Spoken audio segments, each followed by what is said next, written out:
Hey, what's up guys? Welcome back to the final video. I think yeah, our Quadtree is looking really good right now and we're almost done here. So let's go to our simulation view, and as you can see there's nothing much going on here, but what we need to do is we need to set up our Quadtree here. Okay?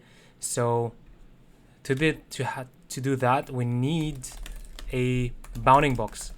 And the initial bounding box that we have or need for the root of our Quadtree is going to be the window size. So we call bounding box here,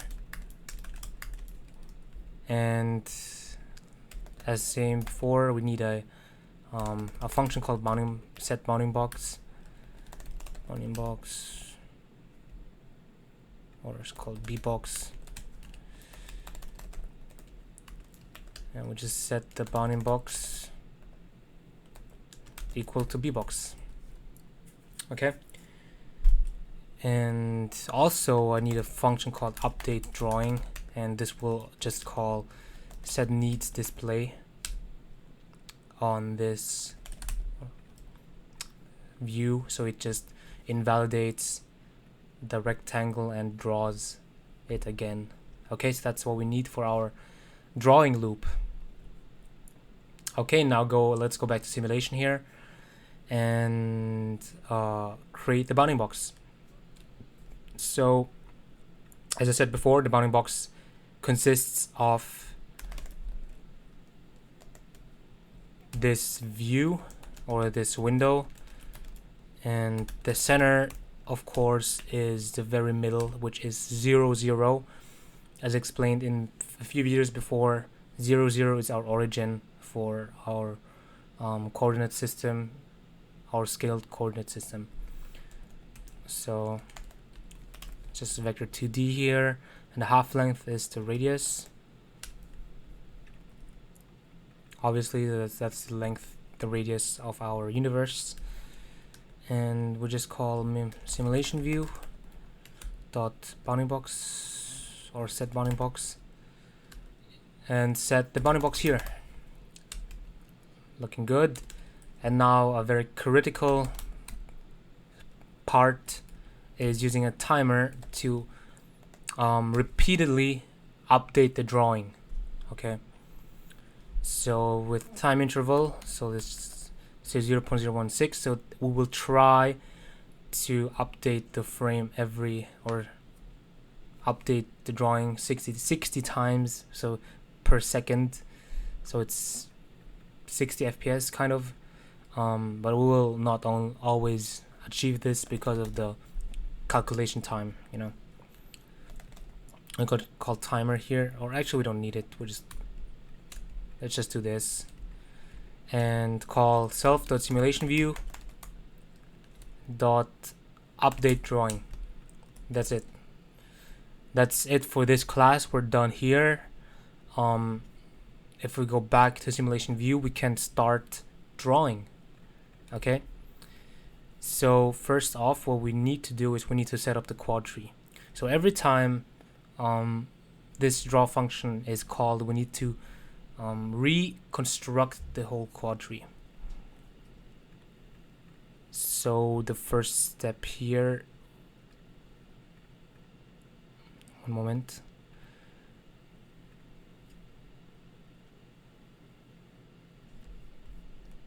Right, we need to reconstruct the Quadtree here.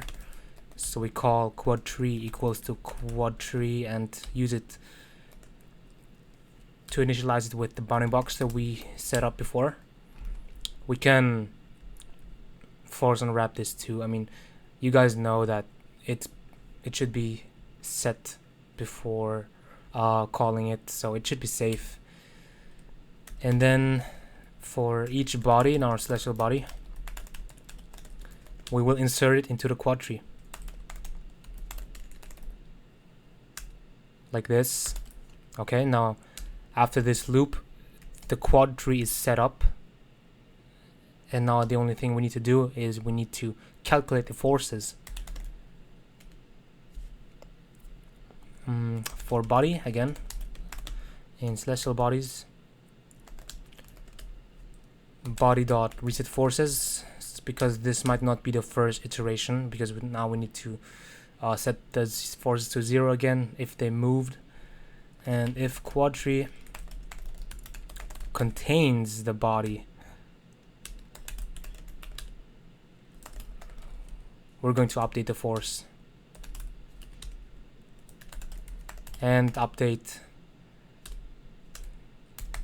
based on the DT. So this DT here, I'll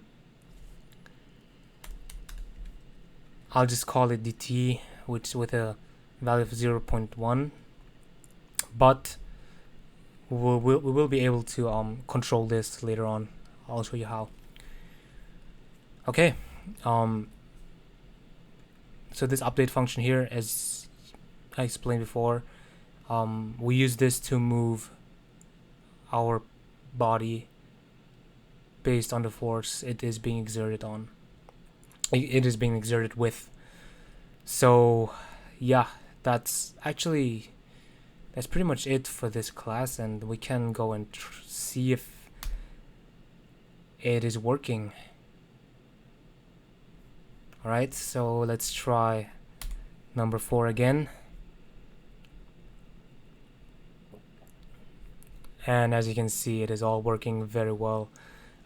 This spiral galaxy, it is behaving like it should.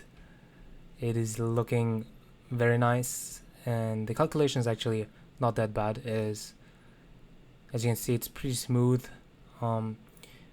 We can't accelerate it yet, but we'll get to it.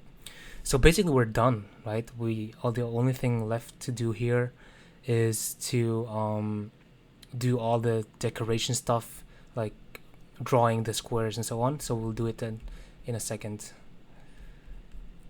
So let's go back to the Quadtree here and create a function. Let's create it here. Call a function called, a moment, draw leaf quads.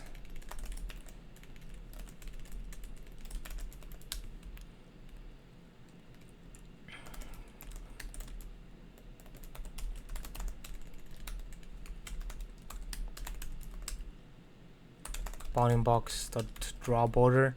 So this only draws the border for the leaves. So if there's a leaf, it will draw the border for it.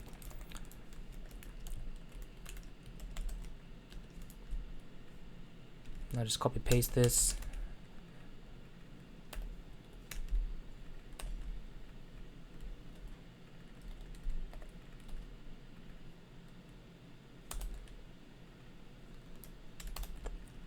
And another function called draw all quads. This will draw every single quad in the available in our space. Okay, so bounding box dot draw border, and then we'll just use this and call draw all quads here.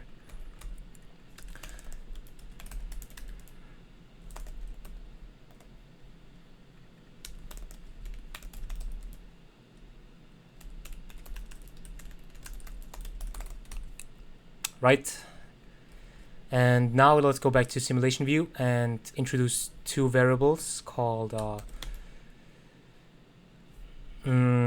what do we call it? Let's call it enable or draw leaf quads enabled and draw all quads enabled, like so. And if draw leaf quads enabled, then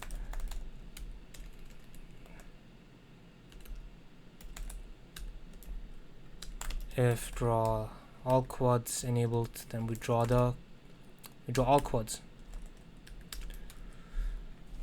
Okay, and now how do we activate this? We should go back to the view controller this time, and right here we can access, I'll just copy and paste it because that's right here. So we can access the simulation view here and change the variables directly, okay, by pressing S or Q, whatever you prefer in your own program. And I just use plus and 0 to accelerate, so increase the DT or decrease it. Right. Let's try it out. Let's run it, and we should be able to see our drawings. So let's do 4 again, and I'll press Q, and you can see it is all being drawn very nicely. Okay, press Q again to disable it, and press S for the leaf quads. Now you can see that only the quadrants that are leaves are being shown. So very nice. And if you press plus, it speeds up, and 0, you can stop it. You can even stop the time by setting to 0. That means it doesn't move at all, or you can make it move backwards, but that is not very accurate. So yeah, that's basically the program. I don't think there's anything more here. Okay, so now that we're done, I'd really like to thank you for staying with me this long. I hope I did explain everything as clear as I could, and I hope you did learn something from it. I'll be doing some more algorithm based or focused videos from now on. I won't be focusing too much on Swift or iOS developing or Swift specific things. I want to focus more on algorithms and all that stuff. So if there's anything specific you want me to do, any advanced or even beginner concepts, please let me know. And otherwise, please give this video a thumbs up if you want more videos, and subscribe and so on. You know the drill. Anyways, thank you so much for watching, and I'll see you guys in the next video, whatever that will be. Thank you, and bye-bye.